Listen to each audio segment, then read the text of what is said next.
जलन। ममता बहुत ही सीधी और प्यारी लड़की थी। वहीं सुनील एक सरल और आगे बढ़ने की सोच रखने वाला लड़का। सुनील, बेटा सुनील कहाँ है? अरे जरा एक गिलास पानी तो दे दो। हाँ माँ, अभी आया। क्या माँ, पानी तेरे सर के पास ही तो रखा है। क्या हो गया है, तबीयत खराब है क्या? अरे नहीं नहीं, वो उठने का मन ही नहीं कर रहा था, तो देखा ही नहीं। वैसे क्या कर रहा है? यहाँ बैठना मेरे पास। माँ पढ़ रहा था। वो क्या है ना, नौकरी में तो वक्त नहीं मिलता, अब ऑफिस से घर आकर ही तो वक्त मिलता है। अच्छा ठीक है, पढ़ ले जा बेटा। सुनील पढ़ लिख कर और आगे बढ़ना चाहता था, लेकिन माँ की तबीयत खराब देखकर सोचता है कि शादी ही कर ले। कब तक माँ का ख्याल वो अकेले रख पाएगा? तो एक दिन, माँ ये ममता है, मैंने इससे शादी कर ली है। तुम्हारी तबीयत भी ठीक नहीं रहती, तो मैंने सोचा शादी कर लेता हूँ। घर संभालने वाली और तुम्हें संभालने वाली कोई आ जाएगी तो अच्छा रहेगा। माँ अचानक से सामने बहू देखकर हैरान रह जाती है। बेटा ये क्या बात होती है? न बैंड, न बाजा, न दहेज, न शगुन, ऐसे कैसे बहू आ गई? माँ तू तो जानती है, मैं नौकरी के साथ पढ़ाई कर रहा हूँ, तो कहाँ से इतना पैसा बचा पाता कि धूमधाम से शादी करता। वैसे भी माँ, लोग तो आकर खाकर निकल जाएंगे, इसलिए बस वैसे ही। माँ जी, मैं आपका ख्याल रखूंगी। वैसे भी ये आगे की पढ़ाई कर रहे हैं, अच्छा कुछ कर गए तो सबके दिन फिर से अच्छे आ जाएंगे। सास को ममता की बात ठीक तो लगती है, लेकिन मन में कहीं ना कहीं लगता है कि कहीं बहू बेटे को लेकर फुर्र ना हो जाए और फिर तो वो रह जाएगी अकेली। बेटा देख, मेरा जो कुछ भी है वो सुनील ही है, और सुनील का भी अब इस दुनिया में मैं ही हूँ और कोई नहीं। क्या सुनील? बिल्कुल माँ, लेकिन आज से ममता भी मेरे जीवन का अहम हिस्सा है, जैसे तू है। सास को बड़ा बुरा लगता है कि उसकी सल्तनत में कोई और हिस्सेदार कैसे हो सकता है। कैसे कोई और उसके 30 साल के बेटे की जिंदगी में अचानक से आकर बराबर का हिस्सेदार बन सकता है।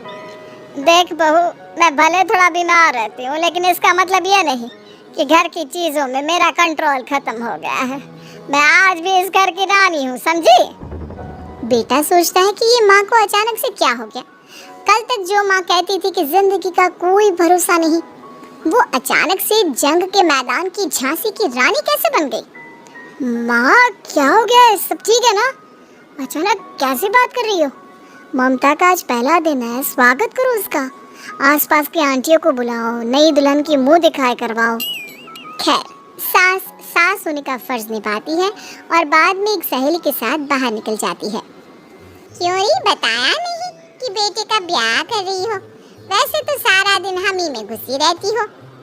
अरे मुझे भी तो अभी पता चला, यूं अचानक सर पर लेकर आ गया। कहता है बहू है माँ तुम्हारी, अब इसको भी इतना ही मैं प्यार करता हूँ जितना तुझे करता हूँ। लो जी, ये क्या बात होगी? क्यों इतना प्यार करता है? अरे माँ का प्यार तो ज्यादा होता है। अब उसको तो कोई दूसरा पति मिल सकता है, लेकिन तुम ही बताओ, क्या माँ की ममता किसी और की हो सकती है? ना जी ना, बेटे को समझाओ ये बात। अरे क्या समझाऊं, मुझे तो खुद ही समझ में नहीं आ रहा कि क्या हो रहा है। जो बेटा कल तक माँ माँ करता था, अचानक से बीवी बीवी का राग आलाप रहा है।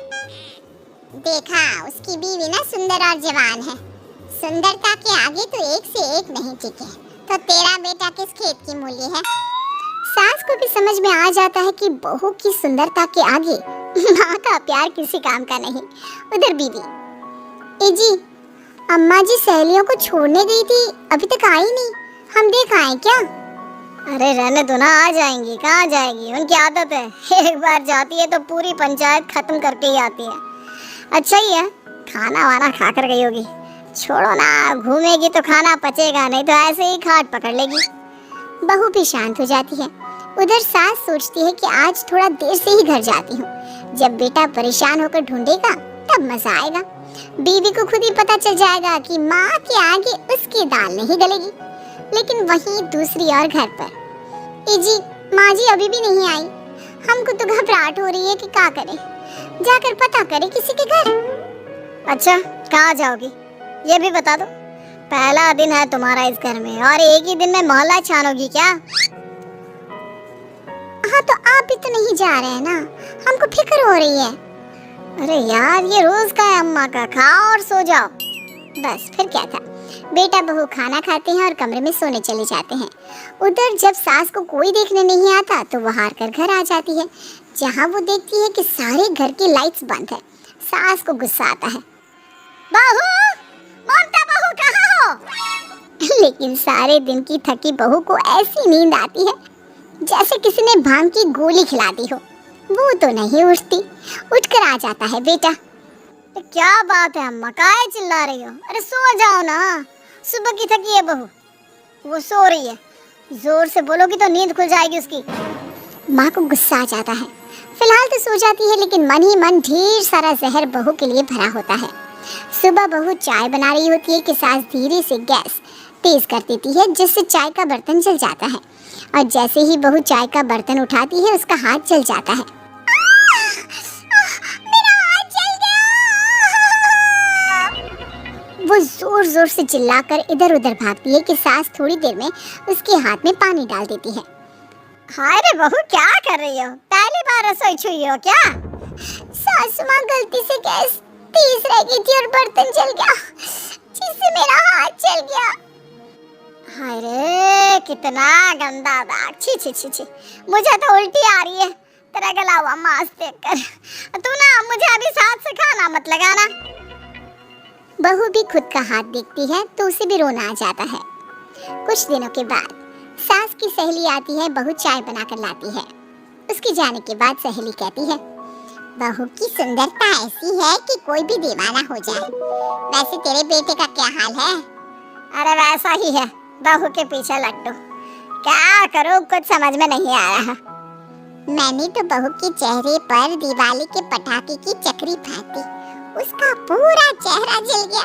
अब देखो ना रही सुंदरता, और ना ही अब मेरा बेटा उसे पूछता है।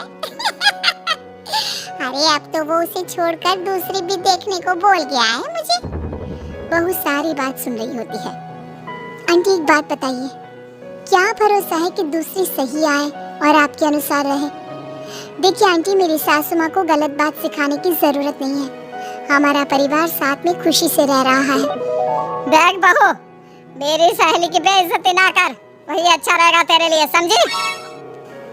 बहू नहीं मानती है। वो बार बार उनकी सहेली को घर से निकल जाने को कहती है।